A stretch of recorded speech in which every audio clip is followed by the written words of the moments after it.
Welcome to steno dictation. अगर आप इस चैनल पर नए हैं तो चैनल को सब्सक्राइब करें और बेल आइकन ज़रूर दबाएं। डिक्टेशन 5 सेकंड बाद शुरू होगा। स्टार्ट। आगामी लोकसभा चुनाव में अभी समय है, लेकिन उसके लिए अभी से तैयारियां होती दिख रही हैं। ऐसा प्रायः होता है लोकसभा चुनाव के पहले विपक्षी दलों को एकजुट करने की कोशिश होने लगती है। अभी तक का अनुभव यही बताता है कि ऐसी कोशिश मुश्किल से ही सफल होती है। पता नहीं इस बार क्या होगा, लेकिन यह विचित्र है कि भाजपा विरोधी दलों को एकजुट करने की कोशिश कामयाब होने के पहले ही आर्थिक नियमों की अनदेखी करने वाली घोषणाएं की जाने लगी हैं।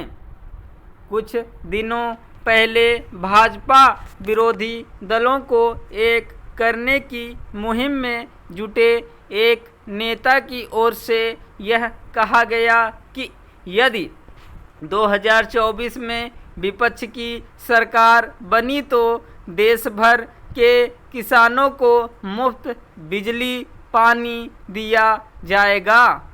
अब इसी तरह की एक अन्य घोषणा यह की गई है कि देश के सभी पिछड़े राज्यों को विशेष राज्य का दर्जा दिया जाएगा।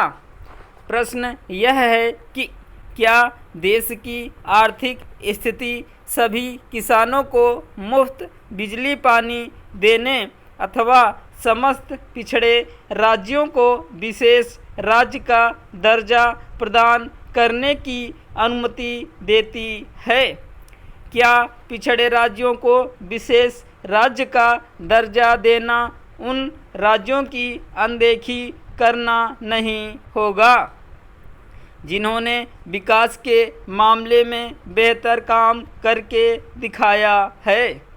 ध्यान रहे कि विभिन्न समितियों और वित्त आयोग की ओर से बार बार यही कहा गया है कि राज्यों को विशेष आर्थिक पैकेज तो दिया जा सकता है, लेकिन विशेष राज्य का दर्जा नहीं, क्योंकि यदि ऐसा किया गया तो हर राज्य किसी न किसी आधार पर अपने लिए विशेष दर्जा चाहेगा।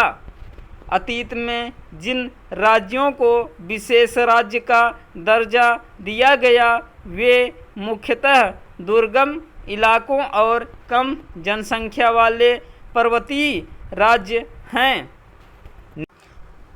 निःसंदेह पिछड़े राज्यों को भी विकसित करने की आवश्यकता है, लेकिन यह काम केवल केंद्रीय सहायता और विभिन्न करों में छूट से संभव नहीं।